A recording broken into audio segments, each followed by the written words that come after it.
construction in Panama Canal in 10 years. So actually seeing a lot of different, I like a big melting pot today. This is great. Okay, so starting, we're leaving the Western Playa Bonita.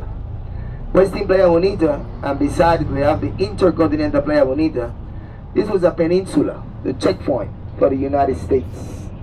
Checkpoint where actually used to see actually the entrance and the exit at the Panama Canal Pacific side.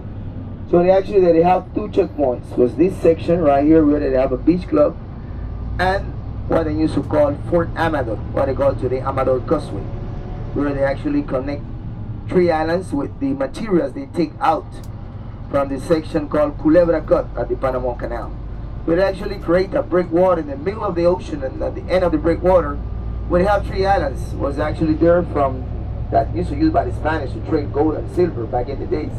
And the United States decided to connect these three islands and create three military batteries, right, to prepare something was coming up. So they already have these batteries for the Second World War. And the Panama Canal was protected actually on Pacific and Atlantic side. They created a breakwater, but at the end of the breakwater at the Atlantic, where they have no connected islands. It only happened on the Pacific side. So today we will actually see, we will visit actually what is Panama New City. Panama New Cities for us, like Panamanians, is really new city. Started these last 20 years, a lot of construction.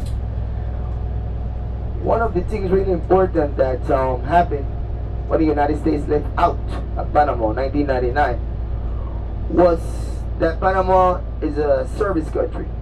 We actually got a large banking district. We's the second largest duty-free in the world, the duty-free of Colón, after Hong Kong. Hong Kong number one, Panama number two, 2,800 warehouses, export and import. So actually we got to go back in that, because that is actually what gave us a stable economy. We actually started with the free zone in 1949. And we received the Panama Canal in almost 2000, 31st of December 1999. So actually our economy was always in the free zone and the banking. After 2000, we received the Panama Canal from the United States, following rules, following treaty of Jimmy Carter. Jimmy Carter actually, at that time, 1977, the president of the United States, he decided to have a large meeting with the president, with the general from Panama. At that time, Panama was trying to create militaries. So we have the general called Omar Torrijos. But a reached agreement in 1977, where they signed this treaty, where Jimmy Carter was looking for a lot of facility to take back home.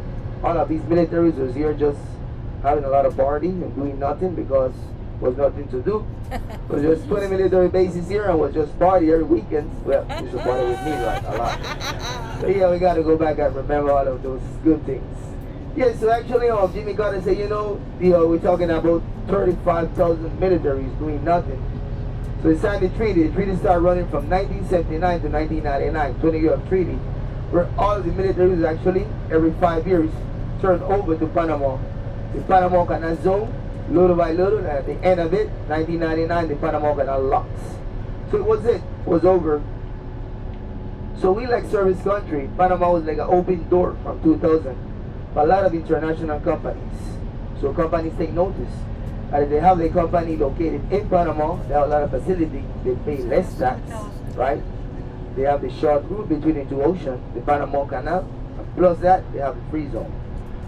So all of these companies decide that Panama is the right place to bring in their headquarters. Example, Procter & Gamble, 3M, HP, Dell Computer. Some of the companies, right, that actually decide to come to Panama. Well, we have a heavy low tide to take notice.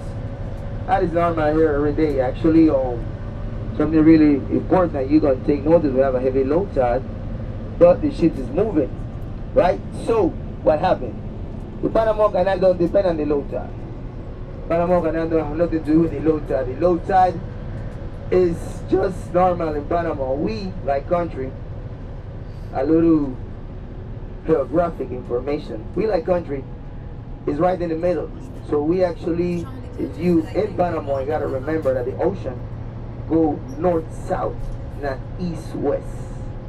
So that gives us a lot of facilities. We receive all of the winds coming north and all of the winds coming south. They blow in circles around Panama like this. So that keep out first tornadoes and hurricanes. They don't come into Panama. They hit Costa Rica and they go around. They go in west. They go from Costa Rica, pass over Panama, and go Colombia. So we don't receive tornadoes and hurricanes. That's why in Panama City, we do a lot of landfills, do all of the construction. So what helps us? The low tide. But the low tide is coming in Panama is really different. The tide change every 6 hours, right? So what happened? These winds that blow in circles, they ended on the Pacific side. So that push the ocean every 6 hours and make it change. So that's why Panama is actually one of the only countries in Latin America where the ocean goes north-south and the tide change every 6 hours. But it all has to do with the Panama Canal. The Panama Canal got its channel, and the Panama Canal important point is the lake. It's not the oceans. The oceans are sea level, both of them. The difference of the Panama Canal is the lake, Gatun Lake, that actually is built with 85 feet over sea level. Oceans are sea level, both of them. Well, we talk about that tomorrow. Tomorrow you have a transit, not today. Okay? So we actually see what is we new city that for us is really important. A new city after 2000, Panama itself take notice that Panama was the new destination for a lot of companies that I was talking about. So that increased a lot of people to come here looking for jobs, right? Why? Panamanians actually they could have covered all of these jobs, but they have a little problem. Panamanians back in the days would have a lot of inconvenience with what was Panama City and the Panama Canal Zone. Panama Canal Zone was a territory was controlled by the United States. So a lot of Panamanians never visit or never see the inside part of the Panama Canal till after 1999. So a lot of Panamanians put it in this way, like English wasn't important. So when the United States left out, a lot of international companies came in and they're looking for workers. So Panamanians couldn't apply because they don't speak English. So that increased a lot of foreigners to come here looking for jobs. That is what's happening right now. We have from 2000 up to now like 35 new international companies came into Panama, right, to these new foreigners looking for jobs. Okay, and we live inside. 150 years the presence of Chinese to celebrate it in 2007. Chinese came in 1850 with the United States to build a railroad in Panama. They stationed here, and right now there's actually the largest community of the Panamanians. So they it's really important. We're really working people. They're almost all around the country. They have a lot of supermarkets, bakery, laundries, and we help them a lot because we have a lot of casinos. So they go out play on weekends. So they're really happy in Panama. Okay guys, this crossing over the Bridge of the Americas. We gotta put it this way to make it a little more interesting, right? The Bridge of the Americas is right over the Pacific Ocean.